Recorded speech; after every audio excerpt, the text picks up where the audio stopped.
We start tonight with breaking news after two people were shot at a West Side apartment complex. Now, this was the scene at Cloverleaf Terrace Apartments near Washington Street and 465. Police initially say they found one person shot who was taken to a hospital in critical condition. And then a short time later, they discovered a second victim who died at the scene. This is a developing story that we will be following overnight and into the weekend. You can find the latest updates anytime on our website, WTHR.com, and our 13 News app. And let's get a check of your forecast because we are heading into the weekend. So we want to start with cold temperatures, but they're not going to stay that way. 20s to near 30 for many of you. Broaden the view, and 20 to 30 is a good range here, but pretty much we will stay here. You may see your temperature move a few degrees, but that's essentially going to be your starting temperature for tomorrow. To the west, that's where we're looking for our next weather maker. It's just now starting to get a little bit better organized. You can see that frozen precipitation that's ongoing into parts of Iowa and Missouri, but it's the rain that's going to move our way because our temperatures are expected to warm up well above freezing for tomorrow. Mid 40s. The rain will arrive later in the day and continue through the weekend. I'm going to time this out for you hour by hour. I'll show you a future track that's coming up in just a few minutes. All right, Rob, thanks. Tonight, the teen accused of organizing a deadly Halloween party where 10 people were shot and a 16-year-old girl was killed is now charged in her death. And investigators say the 19-year-old organized at least 20 illegal parties across the city in 2023. Tonight, our Rich Nye talked to the prosecutor about the dozens of charges Jalen Helm now faces. 19-year-old Jalen Helm faces 31 charges for allegedly organizing, promoting, and hosting illegal parties targeted for teens. These parties were completely unsanctioned. You had the sale of alcohol and drugs, which is totally against the law. You have people underage drinking. You have drugs being consumed. And then on top of that, you introduce people to these parties that you know are carrying firearms. At a Halloween party last year, 10 people were shot between the ages of 16 and 21. 6 victims were under 18, including 16-year-old Kaylin Washington, who died.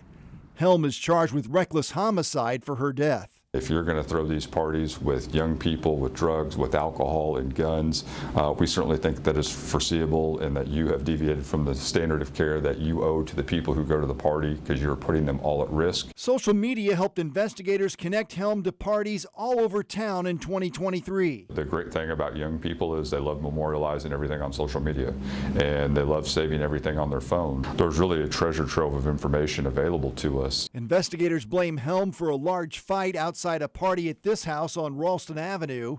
A gun pointed at a neighbor outside this house on Governor's Point Boulevard. Shots fired with 60 people at this house on Kenwood Avenue. A man shot and killed in front of this house on 35th Street.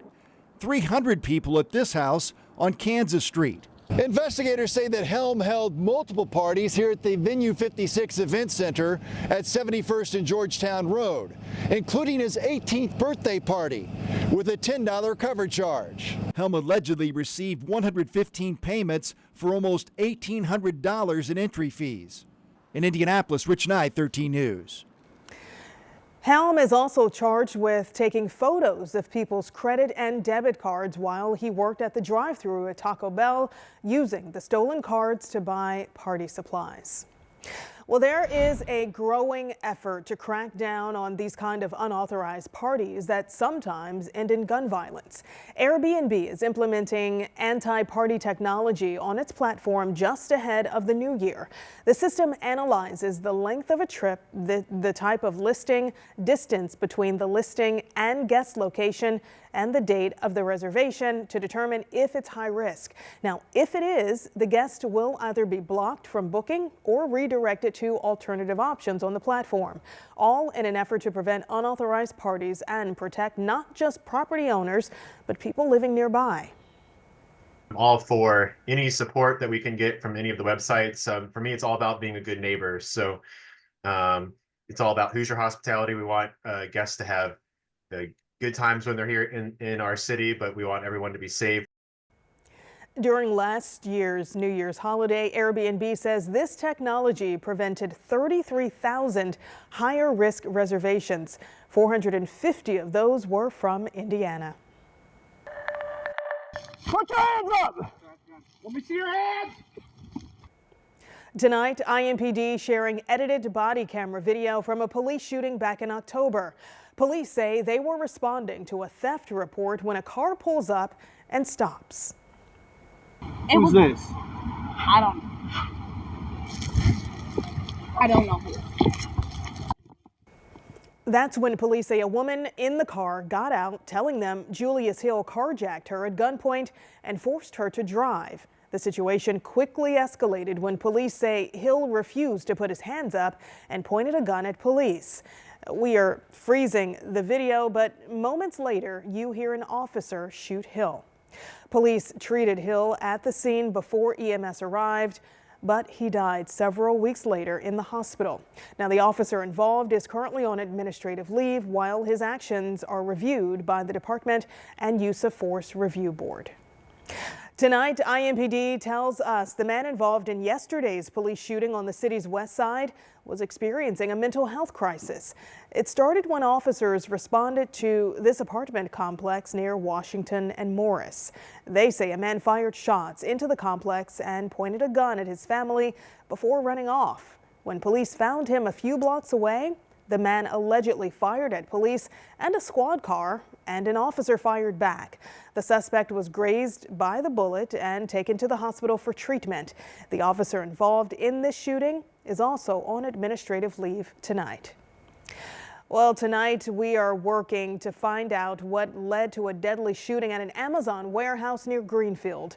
Right now, we know it happened just before 2 this morning at the facility off 200 North Road.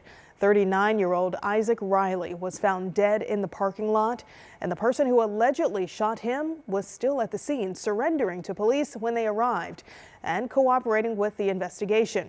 Tonight, police tell us the shooting may have been self-defense. The Amazon warehouse was closed today, but will reopen tomorrow. Tonight, state police are investigating the death of an inmate at the Tippecanoe County Jail. Investigators say staff were alerted to a possible medical emergency yesterday morning and found the inmate unresponsive. Now, they were taken to a hospital where they died. Right now, state police say they don't suspect any foul play. Now for a look at the day's other headlines. The body of a fallen Winchester firefighter is back in the town where he served tonight. Fellow firefighters escorted the body of Rick Sanders back to Winchester from the hospital. Sanders fell ill while fighting a fire yesterday and went into cardiac arrest. Funeral arrangements are pending. A former IU athletics physician accused of sexual abuse could be forced to answer questions about the allegations in court. A federal court filing revealed Dr. Brad Bomba Sr. refused to answer questions in a recent deposition, pleading the fifth 45 times. Now, another filing is asking the court to compel Bomba to answer. 3 former IU basketball players are suing the University Board of Trustees over the claims of alleged abuse. Hospitals in Marion County announced they are putting temporary visitor restrictions in place starting Monday. Due to the recent increase in respiratory viruses, hospitals won't allow visitors younger than 18. And anyone with a fever, cough, headache, sore throat, or runny nose won't be allowed to visit either. Community Health Network says it is implementing similar restrictions at locations outside Marion County as well. Fountain Square is launching a new project to improve pedestrian safety. The neighborhood association was just awarded money through Indy's Tactical Urbanism program. They plan to close the southernmost lane of Calvary Street between Virginia and Fletcher Avenue for pedestrians and cyclists to use. They're also adding bump outs to curbs along McCarty Street to slow down drivers and offer pedestrians more protection. Indianapolis just announced it is accepting applications for the next round of this funding for other neighborhoods interested. We have details on how to apply posted on WTHR.com.